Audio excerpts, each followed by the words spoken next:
सनातन की अलख जगाकर महाकुंभ तो संपन्न हो गया, लेकिन जिस तरह 66 करोड़ 30 लाख लोगों ने संगम में डुबकी लगाई, वो पूरी दुनिया के लिए अभूतपूर्व घटना बन गई।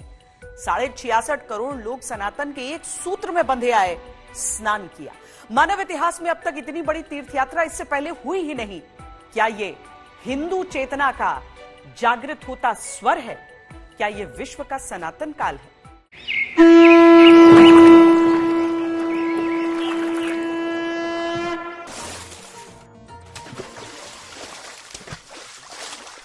इस सरकार ने कुंभ के बहाने न जाने कितनों की जान ले ली है। जनता जनार्दन ने एक सिरे से उन्हें खारिज करके प्रयागराज महाकुंभ में आकर के साबित किया कि नहीं, तुम्हारे दुष्प्रचार में अब नहीं आएंगे। सनातन का ध्वजा अब कभी झुकने वाली नहीं है। कांग्रेस परिवार की तरफ से अजय राय उपस्थित थे, गांधी परिवार की तरफ से अजय राय उपस्थित थे। हमने स्नान किया और हर हर गंगे हर हर महादेव हुआ।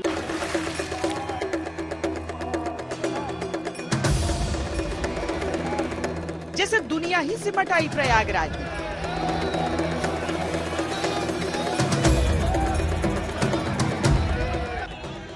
सितारे उतर आए महाकुंभ में।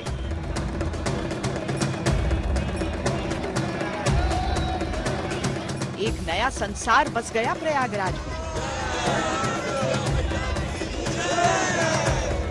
क्या ये खामोशी से विस्तार लेता सनातन काल है?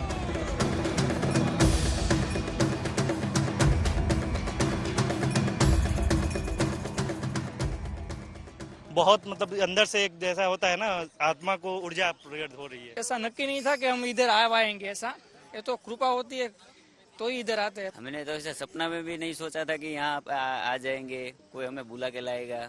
सभी लोगों पैसे देके भी किसी लोगों का वो मेल नहीं खाता है। हम तो भी आ गए। माता गंगा मैया का स्नान करके हमारा जीवन धन्य हो गया और मोदी जी को बहुत बहुत धन्यवाद देंगे। डुबकी लगा के बहुत अच्छा लगा, व्यवस्था यहाँ की बहुत अच्छी लगी।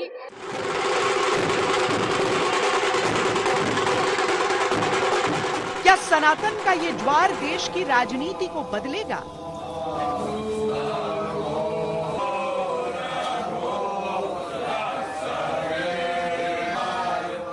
आने वाली सदियों तक 144 वर्ष के बाद हुआ ये महाकुंभ एकता के महाकुंभ के रूप से प्रेरणा देता रहेगा और देश की एकता को मजबूती देने का अमृत परोसता रहेगा। ये आस्था भारत की एकात्मता का प्रतीक है। मैं इस आस्था को नमन करता हूं। क्या ये राजनीतिक, सामाजिक और वैचारिक रूप से सनातन काल का विधिवत ऐलान है?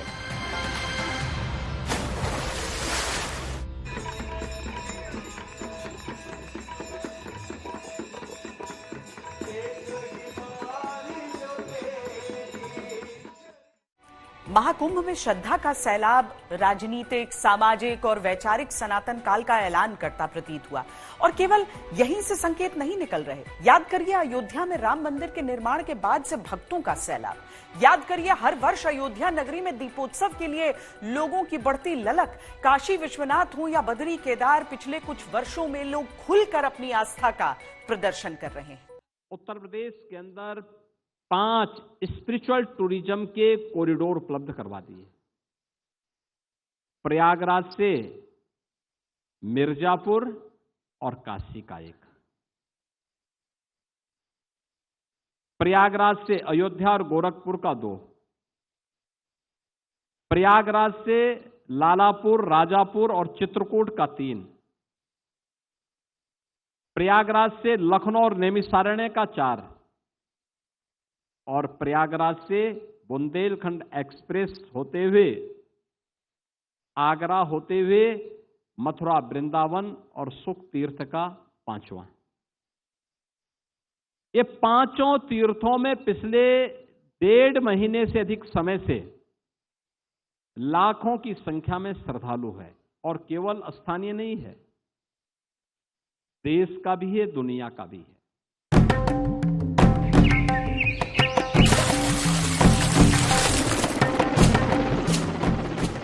महाकुंभ में डुबकी लगाने आए करोड़ों लोगों ने तीर्थराज प्रयाग से अयोध्या के श्री राम मंदिर और काशी में बाबा विश्वनाथ मंदिर की ओर जिस तरह से रुख किया, उसने आस्था के अलग ही कीर्तिमान गढ़ दिए।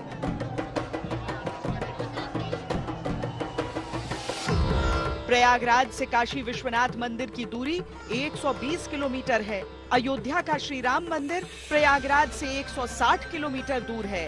यही कारण रहा कि जो लोग संगम में पवित्र डुबकी के लिए आए, उनमें से बड़ी संख्या में लोग अयोध्या और काशी भी जाते चले गए। त्रिपुरा से फ्लाइट से हम प्रयागराज आए हैं। उसके बाद हम आए हैं काशी विश्वनाथ देखने के लिए। अरे कुछ भी भीड़ नहीं है, लाइन में खूब 1 घंटे से लगे हुए हैं, लेकिन बहुत शानदार है, अच्छा लग रहा है, बहुत जबरदस्त है। दर्शन करके जाएंगे। दर्शन करके ही जाएंगे।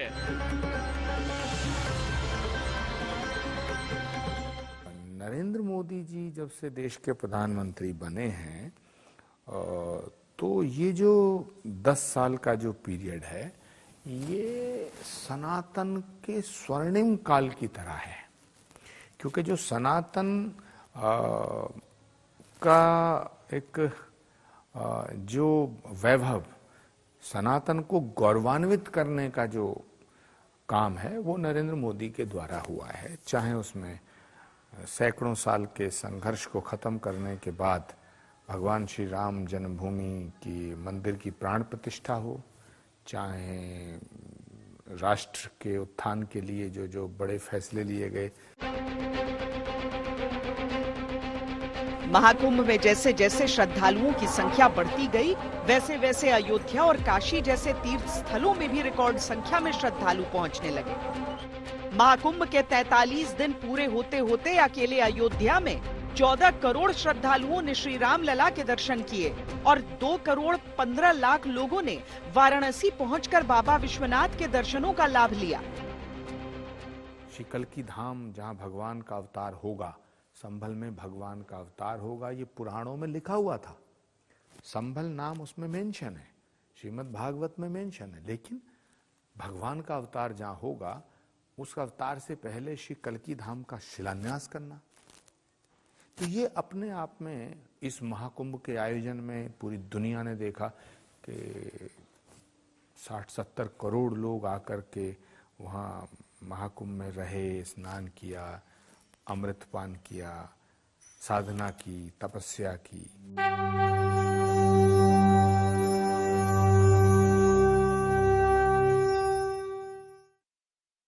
महाकुंभ के महारिकॉर्ड को एक तरफ रख दिया जाए, तब भी इन 2 तीर्थ स्थलों पर उमड़ी भक्तों की भीड़ अपने आप में एक बड़ा रिकॉर्ड है। अब 5 से 6 दिन तक चलने वाली हज यात्रा में अधिकतम 30 लाख लोग आते हैं। जेरूसलम के एक हफ्ते की ईस्टर वीक में करीब 40 लाख लोग जुटते हैं। इराक के अर्बाइन धार्मिक आयोजन में करीब 2 करोड़ लोग शामिल होते हैं। अयोध्या के राम मंदिर में केवल 43 दिन में 14 करोड़ लोग पहुंचे। अब तक उत्तर प्रदेश में सबसे अधिक लोग ताजमहल जाया करते थे। पिछले साल जनवरी में भक्तों के लिए द्वार खुलने के बाद सितंबर तक ही राम मंदिर ने सबको पीछे छोड़ दिया। 13 करोड़ 55 लाख घरेलू पर्यटक अयोध्या पहुंच चुके थे। न्यू ईयर जैसे मौकों पर भी अयोध्या नगरी ने अप्रत्याशित भीड़ देखी।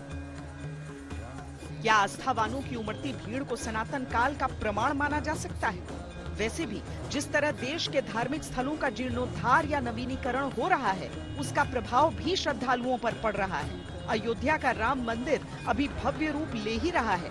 काशी कॉरिडोर ने श्रद्धालुओं को मंदिर का नया रूप दिया है। बांके बिहारी मंदिर मथुरा वृंदावन कॉरिडोर निर्माण प्रक्रिया में है। उज्जैन महाकाल कॉरिडोर, विंध्य कॉरिडोर परियोजना, सोमनाथ मंदिर कॉरिडोर, बिहार का विष्णुपद महाबोधि मंदिर कॉरिडोर, छत्तीसगढ़ का महामाया कॉरिडोर, जम्मू कश्मीर में कई मंदिरों का जीर्णोद्धार।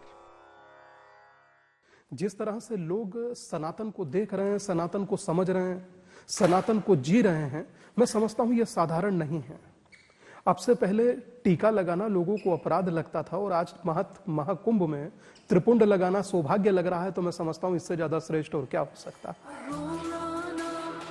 देश भर में जहां जहां हिंदू आस्थाओं के मंदिर हैं, वहां काम चल रहा है या फिर अपने अंतिम चरण में है। जब आयोजन इस स्तर पर हो तो राजनीति का भी अपना एजेंडा सेट हो ही जाता है। पूरे कुंभ के दौरान तो राजनीतिक टीका टिप्पणी चलती रही। महाकुंभ के समापन के बाद भी राजनीति शीर्ष पर है। एक प्रश्न यह भी उठ रहा है कि जिस बड़ी संख्या में सनातन धर्मावलंबी प्रयागराज में जुटे, क्या वो राजनीति के सनातन काल का भी उद्घोष कर रहे हैं?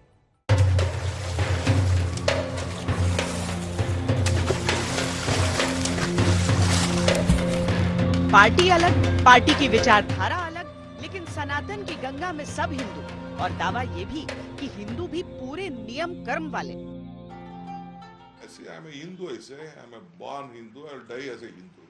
मैं तो ये पिछले 3 कुंभ में मैं यहाँ पर स्नान करने आया हूँ।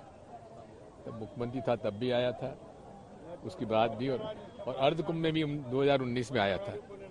तो इसलिए ये मेरे लिए कोई राजनीतिक बात नहीं है, मेरे लिए आस्था का प्रश्न है।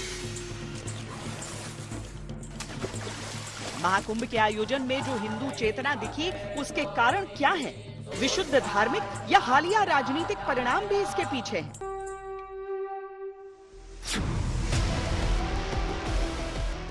क्या अयोध्या सम्मिलित फैजाबाद में बीजेपी की लोकसभा हार के बाद जिस तरह की राजनीति ने जगह ली, उसके कारण हिंदुत्व का असर बढ़ा? कटेंगे तो कटेंगे, एक रहेंगे तो नेक रहेंगे, सुरक्षित रहेंगे और समृद्धि की पराकाष्ठा को पहुंचेंगे। कोई भी नहीं चाहता है कि समाज बिखरे, समाज छोटे छोटे टुकड़ों में बढ़ जाए। और इसलिए हमें ये हमेशा याद रखना है, एक रहेंगे तो सेफ रहेंगे। क्या बीजेपी ने हरियाणा, महाराष्ट्र, दिल्ली जीती तो इसके पीछे बड़ा कारण हिंदुत्व की राजनीति का नया रूप रहा?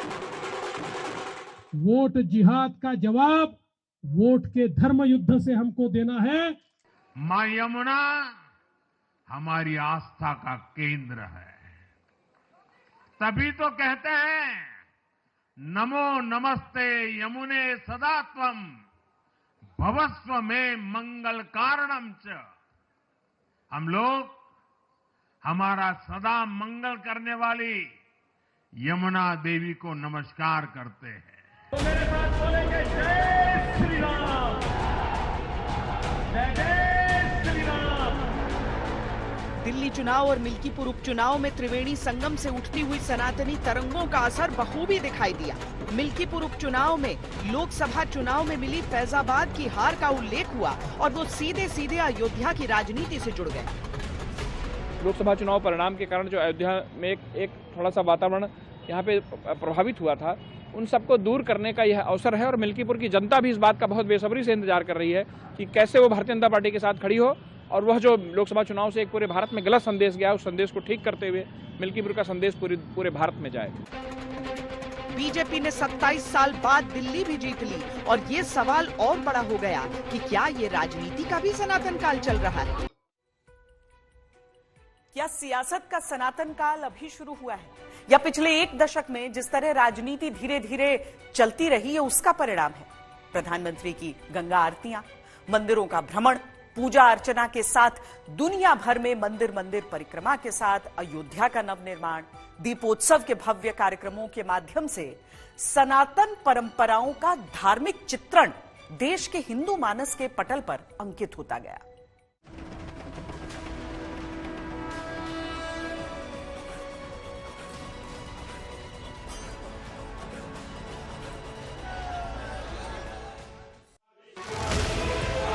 क्या यही वजह है कि राजनीति को सनातन की तरफ झुकना पड़ रहा है? न मेरा है न तेरा है, ये हिंदुस्तान सबका है। नहीं समझी गई ये बात तो नुकसान सबका है। हजारों रास्ते खोजे गए उस तक पहुंचने के, मगर पहुंचे हुए ये कह गए भगवान सबका है। जो इसमें मिल गई नदियां वो दिखाई नहीं देती महासागर बनाने में, मगर एहसान सबका है। पुजारी ग्रंथी सम्मान योजना, इस योजना के जरिए हम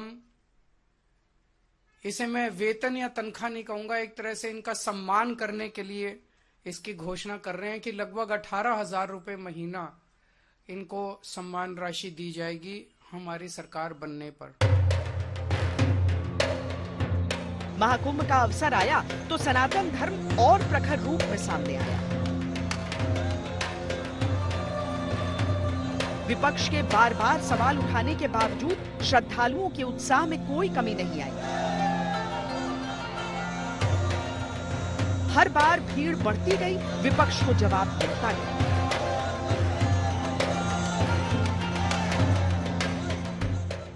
अरे भाई, गंगा में डुबकी लेने से गरीबी दूर होती क्या?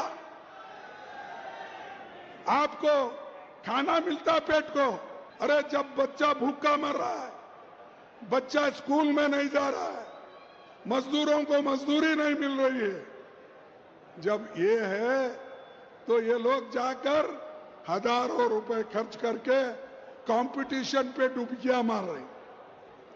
कंपटीशन में एक डुबकी मारता दूसरा, और जब तक वो टीवी में अच्छा नहीं आता तब तक डुबकी मारते रहते। एक दफा हज को गया था, 2-3 दफा मैं उमरा को गया हूँ। वहाँ भी लाखों लोग आते हैं, लेकिन उनका इंतजाम कैसा होता है, डिसिप्लिन कैसी होती है, वैसा यहाँ दिखाई नहीं देता। जो गंगा का पानी है, संगम पे जो पानी है, त्रिवेणी में जो पानी है, वो स्नान करने लायक भी नहीं है। मैं तो इस मौके पर कहूंगा, चाहे वो यूपी पॉल्यूशन बोर्ड के डेटा हो या सेंट्रल पॉल्यूशन बोर्ड का डेटा हो जो मेरे हाथ में है, बीजेपी के सभी नेताओं को सिंटेक्स टंकी भर के दी जाए, उनके घरों पे पहुंचाया जाए विशेष गाड़ी से, जिससे वो अपना खाना बनाएं उसी पानी से, स्नान करें और जब समय आए तब पीते भी रहें दवाई के रूप में। सवाल आस्था का है, लिहाजा सरकार पर सवाल उठे, पर सनातन परंपरा का पालन भी हुआ। आज हमें भी मौका मिला है। मैं आज महाकुंभ में स्नान कर करके जा रहा हूं। मैंने 11 डुबकी लगाई हैं। आप दूसरों को उपदेश दे रहे हैं लेकिन चुपचाप स्नान करके चले आ रहे हैं, ये बड़ी विडंबना वाली स्थिति है। और अच्छा होता पूरे समाजवादी परिवार को लेके गए होते, आगे पीछे चच्चों को भी लेके चले गए होते, तो कम से कम 2013 में तो मैं उनकी मजबूरी मान सकता था, कम से कम 2025 में तो करवा करके पुणे के भागीदार बना देते। पार्टी लाइन से हटकर भी सियासतदान महाकुंभ में स्नान करते दिखे। ऐसे आई एम हिंदू, ऐसे I am born Hindu, I will die as a Hindu. हर व्यक्ति की आस्था जहाँ है उस पर उसे कायम रहते हुए, और इस देश में जो एक सर्वधर्म समभाव का एक हमारा चरित्र है, सभी धर्मों के प्रति सम्मान, उसको हम लोग मानते हुए मैं तो ये पिछले 3 कुंभ में मैं यहाँ पर स्नान करने आया हूँ। विपक्षी नेताओं का पार्टी विचारधारा से हटकर खुद को हिंदू घोषित करते हुए सनातनी व्यवस्था में अपनी आस्था जाहिर करना गहरे संकेत देता है। महाकुंभ का आयोजन राजनीति के कई दिग्गजों के लिए वोट बैंक का एक रास्ता भी लगा, और उन्होंने करोड़ों हिंदू भावनाओं के उलट बयान दिया तो राजनीति में ये एक मुद्दा बना। कभी सॉफ्ट हिंदुत्व का जिक्र राजनीति में चला करता था, लेकिन अब हिंदुत्व की हार्ड ताकत दिखाई दे रही है। अरे सब कुंभ का क्या कोई मतलब है, फालतू है कुंभ। ওটা কোন মৃত্যু কুম্ভ হয়ে গেছে, মৃত্যু কূপের মতো। আমি মহাকুম্ভকে সম্মান করি, আমি শ্রদ্ধা জানাই, পবিত্র গঙ্গা মাকে আমি সম্মান করি, কিন্তু প্ল্যানিং না করে এত হাইপ তুলে। देखिए, मुस्लिम तुष्टीकरण की राजनीति करने वालों से यह अपेक्षा नहीं की जा सकती है कि वो महाकुंभ जैसे इतने सफल और इतने भव्य आयोजन के बारे में पॉजिटिव बोलेंगे।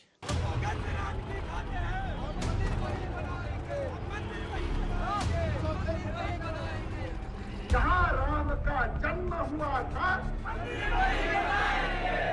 जहाँ राम का जन्म हुआ। कभी राम मंदिर आंदोलन के साथ देश की राजनीति में धर्म का महत्व शामिल हुआ माना जाता है। जबकि सच्चाई ये है कि देश की आजादी के साथ ही धर्म और सनातनी मान्यताएं सियासत का हिस्सा थीं, लेकिन तब सवाल वर्गों के बीच वोट बैंक का हुआ करता था। अब महाकुंभ क्या खुला ऐलान कर रहा है कि वर्गों की लकीर मिट रही है?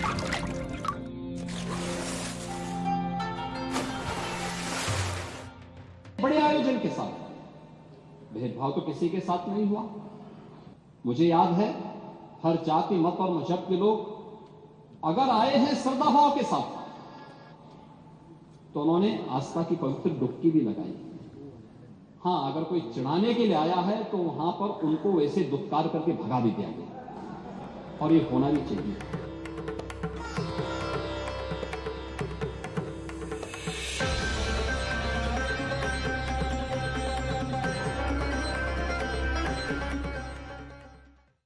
अब से कुछ समय पहले तक धार्मिक पहचानों को सार्वजनिक रूप से स्वीकारना किसी हद तक पिछड़ेपन या फिर सांप्रदायिकता से जोड़कर देखा जाता था। देश का एलीट क्लास खासकर इससे बचता था, लेकिन धीरे धीरे वो चलन बदलता दिख रहा है। शोहरत के सितारे भी सनातन की जमीन पर सर झुकाने से अब परहेज करते नहीं दिखते। सनातन की चमक से स्टार्स का आसमान भी चमकने लगा है। व्यवस्थाएं बदलते बदलते ही बदलती हैं। महाकुंभ ने बदलते सिनेमा के सनातन काल की संपूर्ण तस्वीर जैसे बना दी।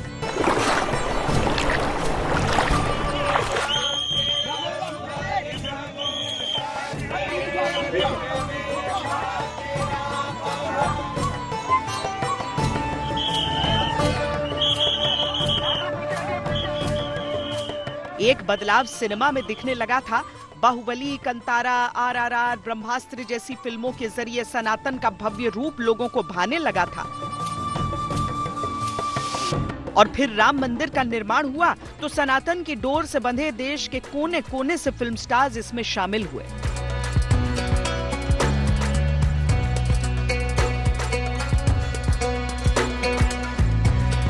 महाकुंभ आया तो सनातन आस्थाओं को व्यक्त करने का इससे बेहतर साधन और क्या होता।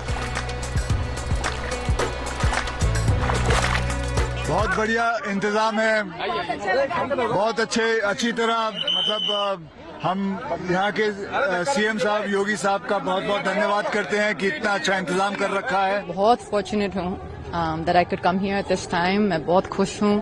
I'm very very grateful that I'm able to be here.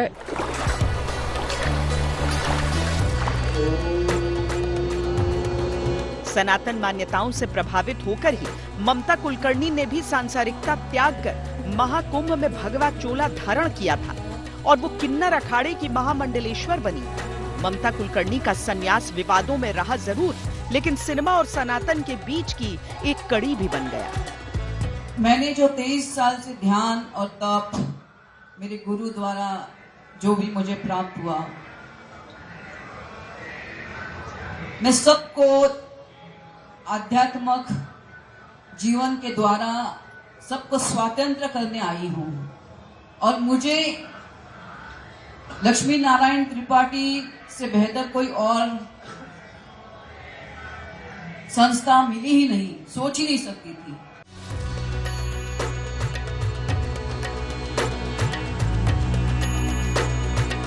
एक वक्त था जब कुंभ जैसे महापर्व को सिर्फ अखाड़ों या साधु संतों से जोड़कर देखा जाता था,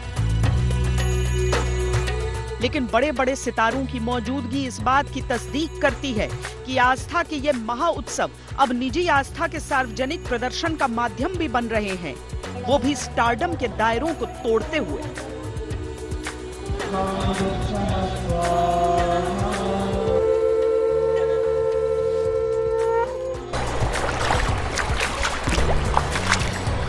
करोड़ों लाखों लोग हैं। ऑफ कोर्स आई थिंक यही महाकुंभ की यही खूबसूरती है कि इतने सारे लोग, पूरा हिंदुस्तान जो है वो एक साथ आता है, क्योंकि बहुत ही भव्य एक मौका है सबके लिए, बहुत बड़ा मौका है ये कि संगम में आकर स्नान करने को मिले महाकुंभ के वक्त। बहुत ही आई थिंक खुशकिस्मत है वो लोग जो ये ऐसा कर पाते हैं। सबसे जिंदगी की सबसे खूबसूरत सुबह आज थी। आज हम यहाँ पर प्रयागराज में महाकुंभ में आए। सुबह 7-7:30 बजे सूरज उग रहा था, ठंडी ठंडी धूप थी, सुंदर पानी और इतने लोग और इतनी श्रद्धा के साथ ये सब जो स्नान हो रहा है। फिर हम भी स्नान करने गए मैं यहाँ पर स्नान के लिए आया हूँ और सभी का ही एक फर्ज बनता है, जो सनातनी है उनको आना चाहिए।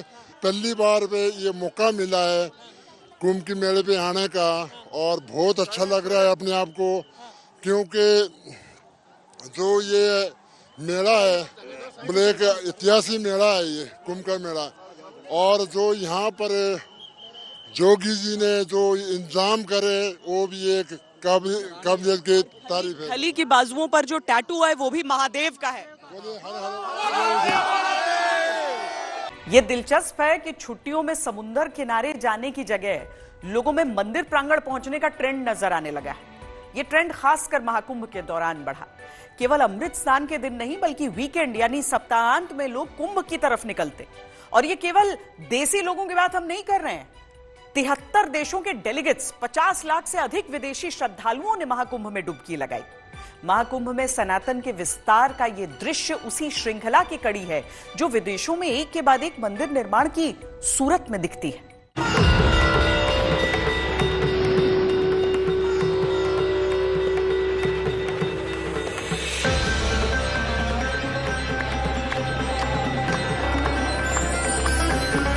महाकुंभ ने पूरी दुनिया को भारत का परिवार बना दिया।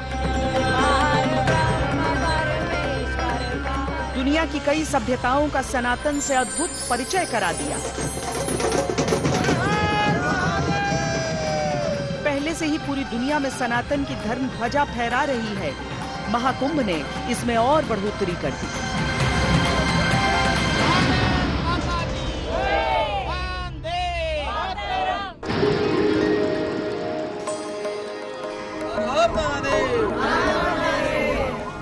महाकुंभ में इतनी बड़ी संख्या में विदेशियों ने रुचि क्यों ली? इसका जवाब सनातन के बढ़ते वैश्विक असर की झांकियों में देखने को मिलता है। सनातन धर्म के प्रति श्रद्धा विश्व की अलग अलग विचारधाराओं या धर्म को मानने वालों के बीच बढ़ी है, जिसकी सशक्त तस्वीर अमेरिका के न्यू जर्सी में दिखाई देती है।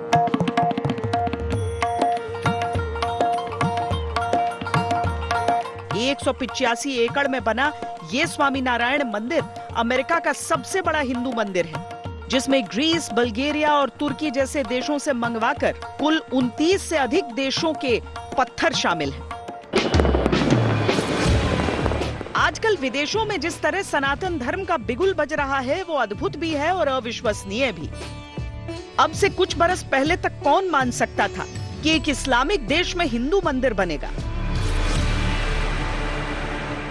ये रामायण की के आपको अलग अलग प्रसंगों का चित्रण यहाँ पर दिख जाएगा। आपको हनुमान जी दिखेंगे, आपको पीछे राम जी कैसे जब वनवास से लौटे उस समय उनके स्वागत की तैयारी हुई थी, अयोध्या नगरी पूरी कैसी दिखती है, ये वो तस्वीरें भी आपको दिख जाएंगी। हनुमान जी ने लंका दहन जब किया होगा वो पूरा प्रसंग यहाँ पर चित्रित किया गया है। तो और ये घोड़े देखिए, ये घोड़े अरबी घोड़े हैं। भारत और अरब की दोस्ती के प्रतीक के तौर पर इन घोड़ों को भी यहाँ पर उकेरा गया है।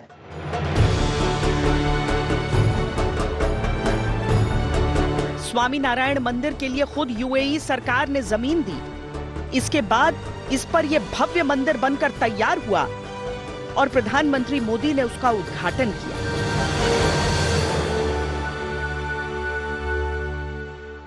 जब साल 2015 में उनके सामने आप सबकी ओर से यहां अबू धाबी में एक मंदिर का प्रस्ताव रखा तो वो तुरंत एक पल भी गंवाए बिना उन्होंने हाँ कह दिया।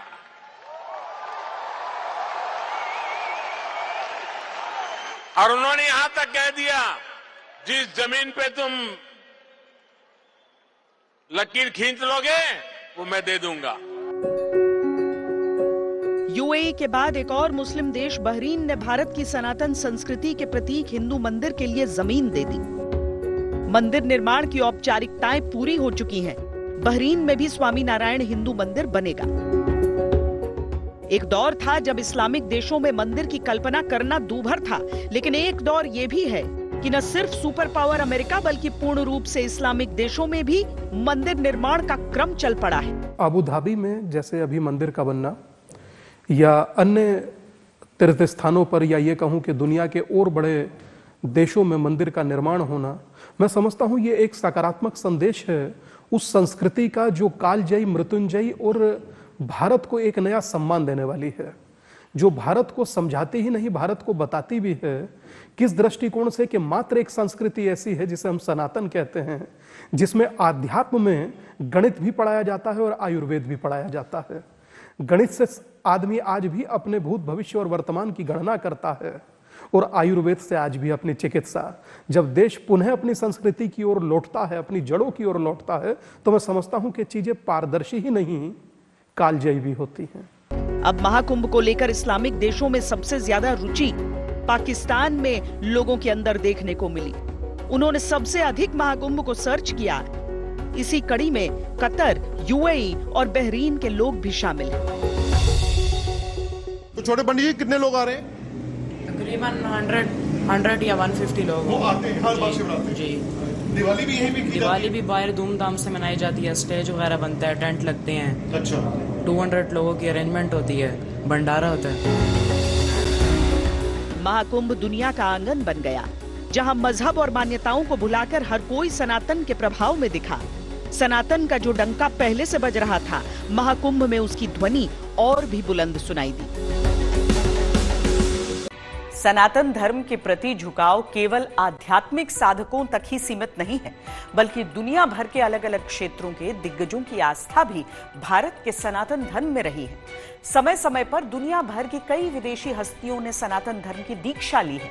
महाकुंभ में कई ऐसे दृश्य भी देखने को मिले जो सनातन के प्रति गहरी आस्था का प्रतीक बन गए।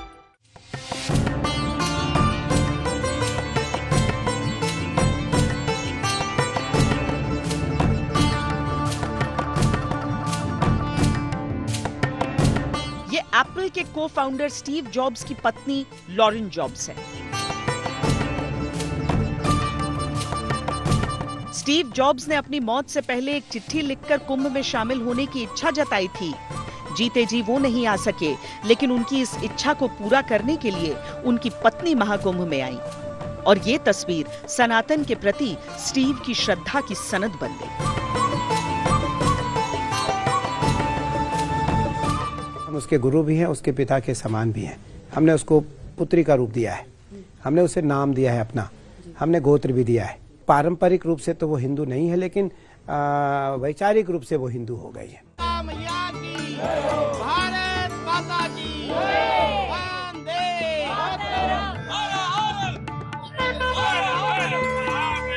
अब इटली से आए समूह को देखिए, सनातन के रंग में पूरी तरह से रंगे हैं, हिंदू आस्थाओं में पूरी तरह से रमे हैं। न संस्कृतियों का अंतर है यहाँ, न धर्म का कोई विवाद है, बस एक ही भाव है, सनातन की स्वीकारोक्ति का।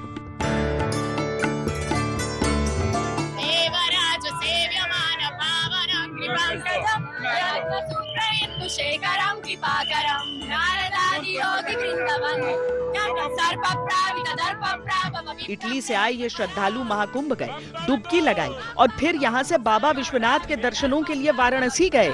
यानी सनातन संस्कृति के विराट रूप का हिस्सा बनने की उत्सुकता से ओत-प्रोत रहा इनका मन।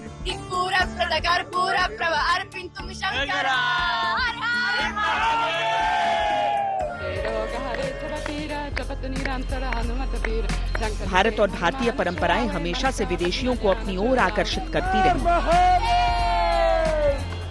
2023 में 97 लाख विदेशी पर्यटक भारत आए थे, पर महाकुंभ में उनका आना एक अलग संदेश देता है।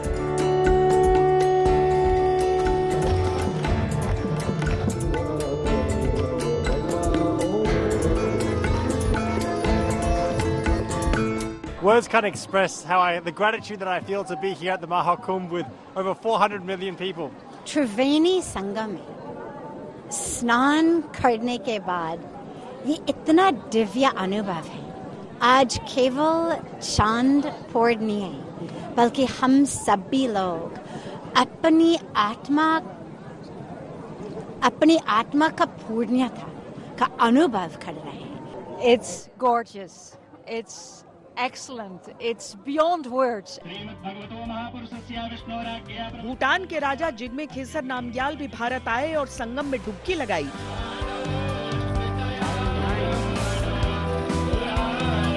भूटान के राजा बौद्ध धर्म का पालन करते हैं, लेकिन सनातन का पूरा सम्मान किया।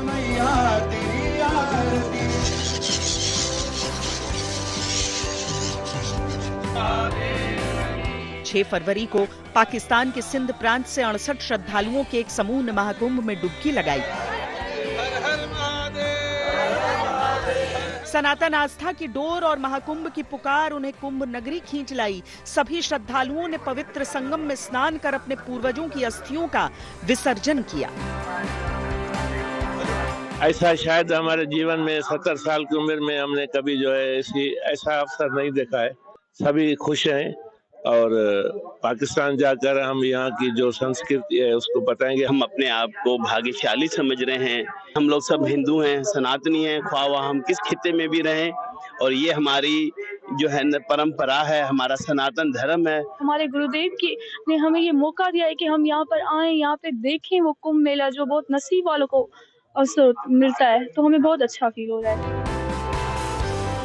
सनातन के इस समागम को समझने के लिए, इस पर शोध करने के लिए दुनिया भर के रिसर्च स्कॉलर्स भी कुंभ का हिस्सा बने। सनातन ने विश्व को जोड़ा है। धीरे धीरे इसका रूप वृहद होता जा रहा है।